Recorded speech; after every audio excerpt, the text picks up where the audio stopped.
जुड़ चुके हैं वरुण पुरोहित, कांग्रेस विचारक हैं, वो भी इस वक्त हमारे साथ जुड़े हुए हैं। वरुण पुरोहित साहब, आपके साथ शुरुआत करते हुए, क्योंकि आपने महेश जोशी पर तो एक्शन ले लिया, इसकी दो वजह निकलकर सामने, एक तो 25 सितंबर का घटनाक्रम और दूसरा एक व्यक्ति दो पद।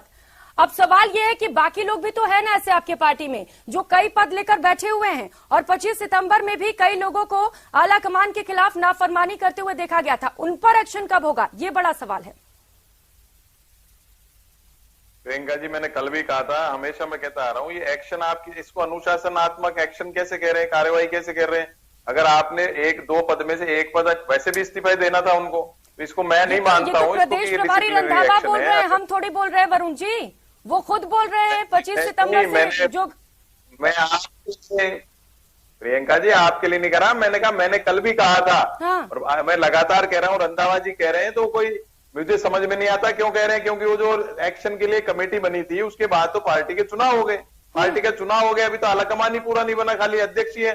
तो जब तक CWC और AICC नहीं बन जाएगी, जब तक आप रंधावा जी गलत बोल रहे हैं क्या? ऐसा लग रहा है वो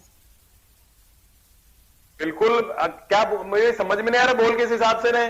जब वो कमेटी कैसे, आप जब नया इलेक्शन हो गया तो उसकी लीगलिटी क्या है उस कमेटी को? कमेटी तो स्वतः ही सारी कमेटियां भंग हो जाती हैं, पहली बात ये। दूसरी बात, अगर इसको आप अनुशासनात्मक कार्रवाई भी कहते हो, वो तो मैं जब मानता जब कोई मंत्रिमंडल से आप किसी को हटा देते, मंत्री तो कैबिनेट है ही है, उसमें क्या हुआ?